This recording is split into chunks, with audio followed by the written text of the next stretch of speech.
여러분들은 잘 뉴스에서 보지 못했는지 모르지만 지금 인도에서는 지난달부터 최고의 민주주의의 꽃이라고 하는 선거가 장장 39일 동안 진행되고 있습니다.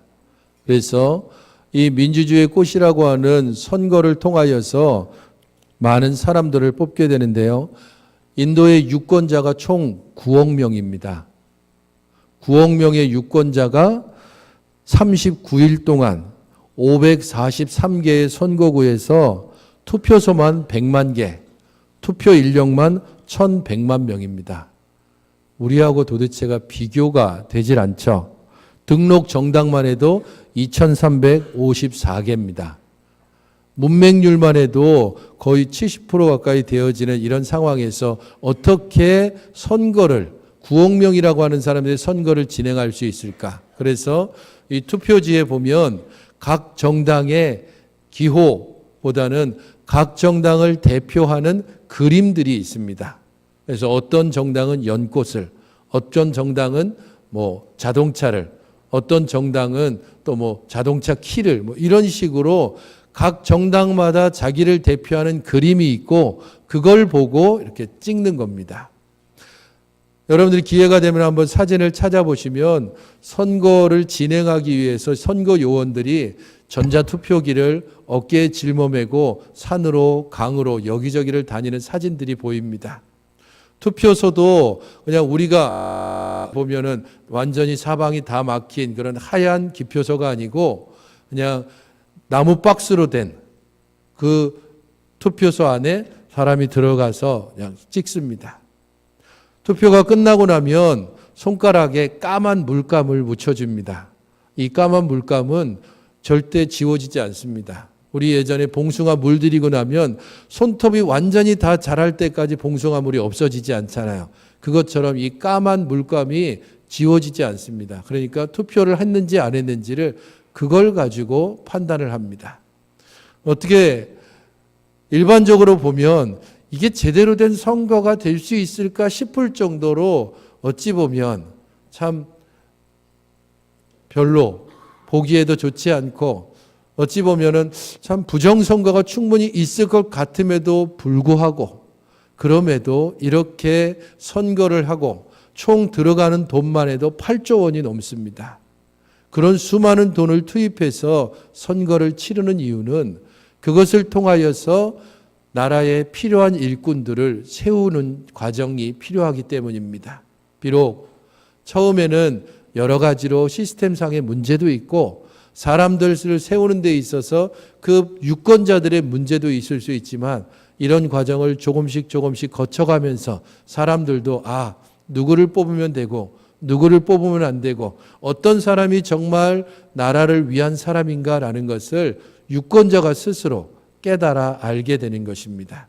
그래서 수많은 돈과 수많은 인력을 들어가면서 장장 39일 동안 인도에서는 지금도 여전히 선거가 치러지고 있습니다. 교회도 때때로 교회 안에 필요한 이들, 곧 교회의 직분자들을 뽑는 선거를 하게 됩니다. 그것을 통하여서 장로와 집사와 권사를 뽑게 됩니다. 그런 일들을 통하여서 우리들이 경험하게 되는 것은 하나님께서 교회의 직분자를 세우시고 이 직분자를 통하여 주의 교회를 어떻게 보호해 가시고 이 직분자가 하나님께서 주시는 얼마나 복된 선물인가 하는 것을 차츰차츰 깨닫게 됩니다. 물론 교회 안의 선거에 있어서도 여러 가지 문제들이 나타나기도 합니다. 교회 안에서도 선거운동을 하기도 하고 또한 선거가 끝난 다음에 후유증이 나타나기도 합니다. 그럼에도 불구하고 직분자를 뽑는 이 일들을 통하여서 우리들은 하나님께서 교회에 세우는 직분자를 통해 주의 교회를 끝까지 이끌어 가신다는 사실을 차츰 알게 되는 겁니다. 그래서 디모데전서 3장 1절부터 오늘 우리가 살펴보게 되는 13장에서는 교회의 중요한 두 직분, 감독, 지금으로 보면 장로와 또한 집사, 이 두 직분자들의 자질에 대해서 이야기를 하고 있습니다. 이전에 감독 곧 장로의 직분과 관련해서는 2번에 걸쳐서 살펴봤고 오늘은 집사의 직분과 관련해서 함께 살펴봅니다. 특별히 교회의 직분자들을 뽑는 데 있어서 가장 중요한 큰 원칙이 하나 있습니다. 그것은 모든 성도들은 이 직분을 사모해야 한다는 것입니다. 그 직분을 얻기를 진정으로 사모하고 그렇기 때문에 바른 직분자를 세우는 일들에 모든 성도들이 관심을 가져야 한다는 겁니다. 이것은 세상적으로 공직자를 뽑는 것과는 다릅니다. 하나님께서 직분자들을 통하여 교회를 세워가시고 직분이 선물인 것을 알기 때문에 그 선물을 받기를 모든 사람들이 사모하고 바른 직분자가 세워지기를 모든 사람들이 함께 힘써야 하는 것이 성도들이 알아야 할 바입니다. 그런 면에서 장로의 직분과 관련돼서는 특별히 2가지 자질을 이야기하는데 하나는 환대입니다. 나그네를 대접하는 것이라고 여기에서 표현되고 있는데 장로는 성도들을 다스리는 특별히 환대의 마음으로 사람들을 다스리고 사람들을 영접하고 사람들을 먹이고 그들의 형편과 상황들을 돌아보는 일들이 직분에 있어서 가장 중요한 자질이라고 이야기합니다. 그리고 가르침의 능력에 대해서도 이야기를 하고 있습니다. 이렇게 장로의 직분에 대해서 이야기한 후에 오늘 집사의 직분을 이야기하면서 어떻게 말하고 있는가? 8절, 9절을 여러분 함께 읽어보시기 바랍니다. 8절, 9절입니다. 시작. 이와 같이 집사들도 정중하고 일구이언을 하지 아니하고 술에 임박이지 아니하고 더러운 일을 탐하지 아니하고 깨끗한 양심에 믿음의 비밀을 가진 자라야 할지니. 이와 같이라고 하는 말로 시작한다는 것은 앞서 장로의 직분에서 필요한 자질, 그것이 집사에게도 동일하게 적용된다는 말입니다. 장로가 그러하듯이 집사들도 동일하게 그런 자질을 가지고 있어야 된다. 그럼에도 불구하고 집사는 집사가 행해야 되는 고유의 직무가 있기 때문에 그에 따른 자질을 여기에서 이야기합니다. 집사가 어떤 일을 하는 사람인가? 여러분들은 어떻게 생각하십니까? 안수 집사는 어떤 일을 하는 사람입니까? 안수 집사이신 분들도 있고 안수 집사이셨던 분도 있고 안수 집사가 앞으로 되셔야 될 분도 있을 것입니다. 집사는 어떤 일을 하는 사람인가? 2가지를 기억해야 합니다. 그 첫 번째는 집사는 구제하는 사람입니다. 그것이 성경에서 이야기하는 집사의 가장 중요한 직무입니다. 집사는 교회 안에 있는 가난한 자들과 어려운 자들과 그리고 낮은 자들을 돌아보면서 그들을 일으켜 세우고 그들에게 필요한 것들을 공급하는 구제의 사역을 담당하는 것이 집사의 가장 중요한 직무입니다. 그래서 교회가 처음 생겨났을 때 예루살렘 교회에 여러 가지 문제가 생겼을 때 특별히 구제와 관계된 문제로 인해서 헬라파 유대인과 히브리파 유대인 사이에 문제가 생겼을 때 이 문제를 해결하기 위해서 직분자를 세웠을 때 그 직분이 바로 섬기는 직분 곧 집사직이라고 집사직의 기원에 대해서 이야기를 하고 있습니다. 그래서 집사의 직분의 가장 중요한 것은 구제하는 일입니다. 교회의 행정이나 혹은 다음번에 장로가 되기 위해서 대기 순번으로 있는 것이 집사가 아니고 집사를 통하여서 교회 안에 그리고 교회 밖에 가난한 자들을 교회가 책임지고 돌아보고 그들을 바르고 온전하게 필요한 대로 채워줘야 한다는 것입니다. 그런 면에서 이 구제와 관련되어진 성품에 대해서 8절이 이야기를 하고 있습니다. 8절을 보면 이와 같이 집사들도 정중하고 일구이언하지 않고 술에 임박이지 않고 더러운 일을 탐하지 않고라고 말합니다.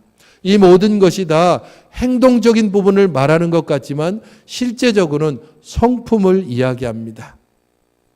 성품과 관련해서 그가 지녀야 될 바르고 온전한 성품, 그것은 정중해야 된다라고 말하고 있습니다. 이 정중함은 품위가 있다 혹은 진지하다라는 의미를 가집니다. 이웃을 구제하기 위해서 집사가 가져야 되는 이 성품이 진지하고 품위가 있어야 된다는 것은 그가 행하는 그 사역들이 신뢰감을 얻게 하기 위해서, 그리고 권위를 지니게 하기 위해서 그의 모든 행실들이 실제적인 필요를 잘 파악하되 사려 깊어야 되고 현실적이어야 한다는 겁니다. 집사의 직분을 행하는 데 있어서 특별히 구제와 관련된 이 일들은 사람들과 직접적인 관계를 가지고 특별히 사람의 가장 약한 부분을 담당해야 되기 때문에 아주 정중하게 그리고 품위 있게 진지하게 다가가야 되고 그 역할들을 감당해야 합니다. 그러면 어떻게 권위 있고 어떻게 품위 있고 어떻게 하면 진지한 사람이 될 수 있을까? 그것은 뒤에 나오는 세 가지 부분들을 가지지 않을 때 가능합니다. 세 가지 부분이 뭡니까? 첫 번째가 일구이연하지 않는 겁니다. 일구이연하지 않는 것, 이야기를 끊임없이 반복하거나 혹은 한 입으로 두말하는 것을 말합니다.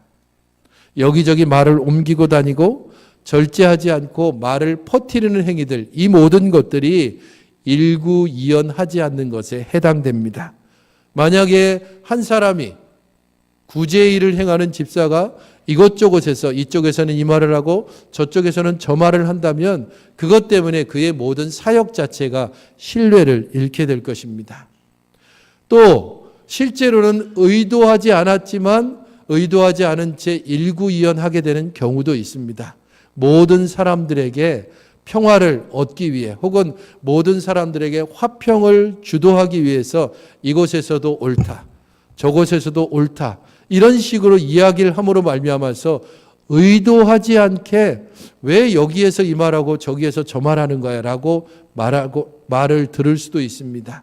그런 면에서 집사의 직분을 가진 이들은 항상 절제함이 있어야 되고 모든 일에 있어서 품위를 유지해야 하는 것입니다.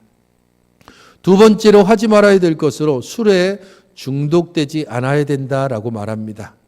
장로와 연관되어서는 술을 즐기지 말아야 된다라고 이야기하고 있는 반면에 집사와 관련해서는 술에 중독되지 말아야 된다고 얘기합니다. 그런 면에서 장로의 직분이 훨씬 더 엄격한 기준을 가지고 있습니다.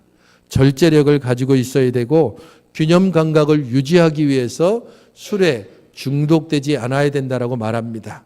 여기에서 절대적인 금주, 술을 절대로 먹지 말아야 된다라고 말하고 있지는 않습니다. 하지만 적어도 자제력을 가질 수 없다면 그것을 포기할 줄 알아야 합니다.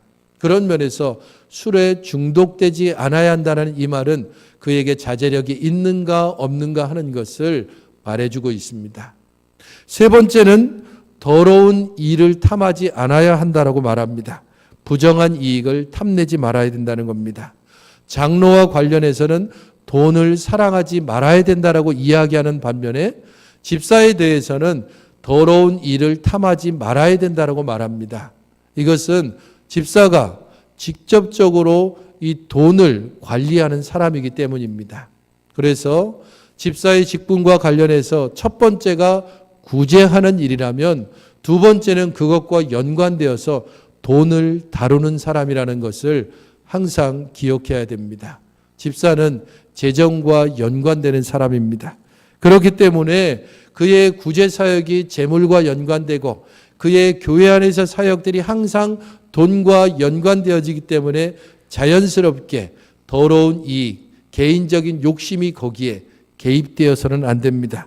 자칫하면 하나님의 손이 되어서 가난한 사람을 도와야 할 집사가 자칫 개인의 욕심으로 더러워진 손길이 자신의 주머니를 채우는 일이 있을 수 있기 때문입니다. 그래서 이 돈과 연관되어지는 규정이 9절에 등장하고 있는 것입니다. 9절이 어떻게 말합니까? 깨끗한 양심에 믿음의 비밀을 가진 자라야 할 것이다 라고 말합니다. 깨끗한 양심에 믿음의 비밀을 가진다. 이 깨끗한 양심은 하나님의 말씀으로 깨끗하게 되어서 바르게 판단할 수 있는 능력을 말합니다. 그것은 바로 더러운 이익에 그가 유혹되지 않는 것을 말합니다. 믿음의 비밀은 하나님이 계시하신 진리의 복음을 말합니다. 그래서 진리이신 예수 그리스도를 그가 정말로 온전히 고백하고 있는가, 이 부분들을 말합니다. 깨끗한 양심, 믿음의 비밀, 이 두 가지를 생각하면 어떻게 연결되는가? 깨끗한 양심은 그릇입니다. 믿음의 비밀은 내용물입니다. 그래서 이 두 가지는 따로따로 떨어져 있는 것이 아니라 하나로 합쳐져 있습니다. 깨끗한 양심이라고 하는 그릇에 믿음의 비밀이라고 하는 내용을 가지고 있는 자, 그 사람이 바로 집사의 직분을 감당할 수 있어야 한다는 겁니다. 열심히 있거나 오래 출석했거나 사회적인 지위가 있거나 혹은 다른 사람들에게 인기가 있는 사람, 그런 사람이 집사의 직분으로 세워져서는 안 되고, 그 사람들을 바르고 온전하게 살펴보고 이 직분을 제대로 감당할 수 있는가를 항상 유의해 봐야 합니다. 그래서 10절에서는 이 사람들을 먼저 시험하여 보고 그 후에 책망할 것이 없으면 집사의 직분을 맡게 할 것이다라고 이야기하는 겁니다. 성도 여러분, 장로의 직분과 관련해서 2주에 걸쳐서, 그리고 집사의 직분과 관련해서 이렇게 꼼꼼하게 살펴보는 이유가 무엇입니까? 그것은 어떤 직분자를 세우느냐에 따라서 그 교회의 영적인 분위기와 그리고 그 교회의 하나님을 향한 믿음의 고백이 그대로 드러나기 때문입니다. 어떤 사람들을 세우는가에 따라서 그 교회의 영적인 흐름을 제대로 알 수 있습니다. 그래서 비록 우리가 선교가 멀리 있고, 그리고 내가 뭐 꼭 되지도 않을 거고, 혹은 누가 세워질 것에 대해서 나는 아무런 관심이 없고, 그런 식의 생각을 가지고 있다 할지라도 교회 안에 하나님께서 직분을 세우시고 그 직분자들을 통하여 주의 교회가 바르게 세워져야 된다라고는 이 사실을 늘 기억하고 늘 묵상함으로 나 자신이 어떤 직분자가 되어야 하는가, 여기에 관심을 가져야 되고, 어떤 직분자가 교회 안에 세워져야 되는가, 여기에 관심을 가지고 그 일들이 실제적으로 실행되어질 때 바르고 온전한 판단을 할 수 있어야 한다는 겁니다. 11절부터 12절은 집사의 가정생활과 관련해서 이야기를 하고 있습니다. 여자들도 이와 같이라고 말하고 있기 때문에 여기에서 말하는 여자는 집사의 아내를 말합니다. 한 아내의 남편이 되어라고 12절에 이야기하는 이 구절이 증거 구절로 이야기되어집니다. 여자들도 이와 같이라고 이야기하는 것은 집사의 직분은 그냥 혼자 감당하는 것이 아니라 부부가 함께 감당하는 직분이라는 겁니다. 함께 서로 협력하고 함께 서로 연결되어져서 집사의 직분을 제대로 감당해야 됩니다. 정숙하고 모함하지 않고 절제하고 모든 일에 충성되어야 한다라고 말합니다. 정숙하다라고 하는 이 단어는 정중해야 한다라고 하는 단어와 같은 의미를 가집니다. 품이 있어야 된다는 말입니다. 모함하지 않고라고 하는 단어는 이 단어 자체로는 마귀라는 뜻을 가지고 있습니다.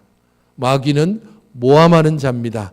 거짓을 가지고 여기저기 퍼뜨리고 갈등을 일으키는 사람입니다. 그래서 집사가 구제의 직분을 행사할 때 어떤 사람이, 어떤 성도가 참 어렵고, 그리고 그 사람 지금 형편이 굉장히 힘들고 그것을 가정 안에서 나눌 수 있습니다. 그래서 그 아내가 그것을 듣고 저 사람 어렵대, 무슨 일이 있대, 이런 식으로 여기저기 퍼뜨리고 다니는 일들을 하는 겁니다. 절제할 수 있어야 된다라고 말하는 것은 술 취함과 반대되어집니다. 절제함으로 다른 사람들의 이야기를 듣고, 그리고 그 이야기를 남편에게 전달해주고, 그것을 통하여서 바르고 온전한 교회의 상황들을 서로 파악할 수 있어야 됩니다. 충성된 자라 한다는 것은 신실한 자를 이야기합니다. 그래서 가정 안에서 부부가 서로 협력하여 이 집사의 직분을 제대로 감당할 때 교회 안에 높은 자나 낮은 자, 가난한 자나 또한 부한 자가 서로 평균하게 되는 이 역할들을 감당하는 중요한 직분이 집사의 직분입니다.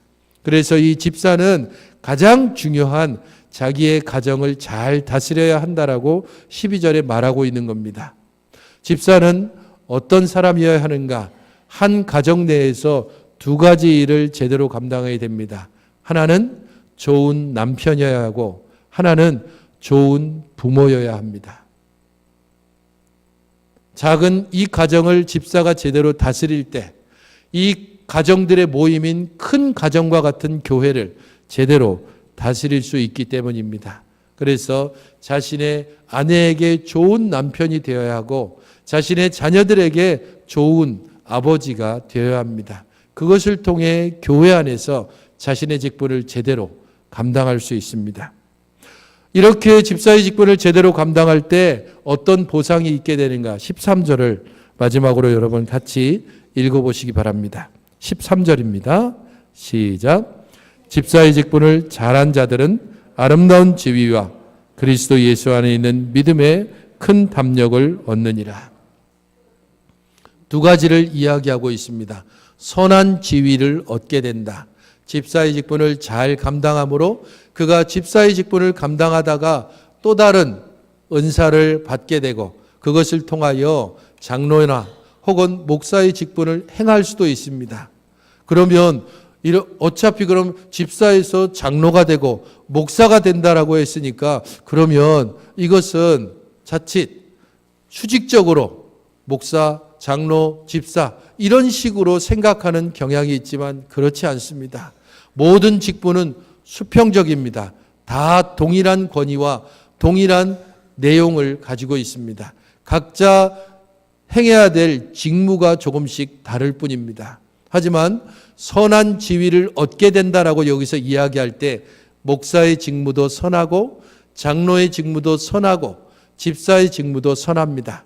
그러므로 그가 집사의 직무를 행할 수도 있고 또한 장로와 목사의 직무를 행할 수도 있다라고 하는 사실을 말해줍니다.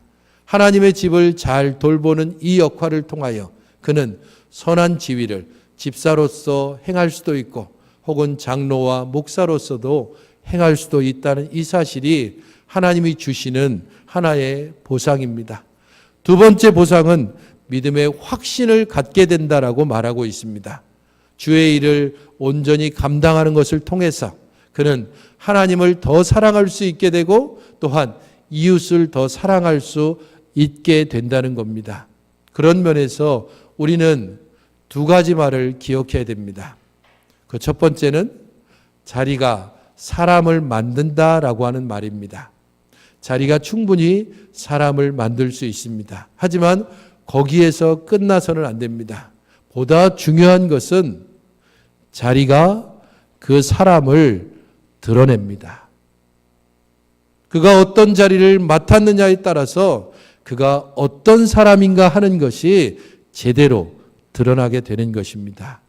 그러므로 우리가 어떤 사람이 되기를 소망하는가, 어떤 직분을 맡기를 사모하는가, 거기에 따라서 그에 합당한 내용들을 제대로 갖추기를 힘써야 합니다. 그것을 통하여 혹여 그 직분을 맡았을 때에 내가 어떤 사람인지가 바르고 온전하게 드러나서 교회에 유익을 끼치게 될지 아니면 교회에 해악을 끼치게 될지 그 두 가지가 분명하게 드러나게 될 것입니다.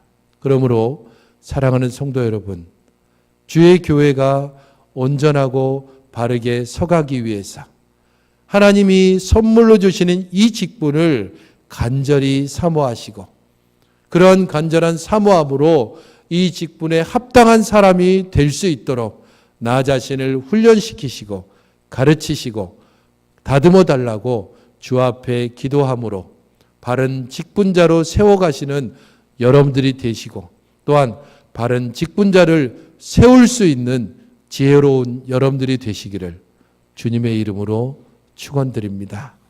기도하겠습니다.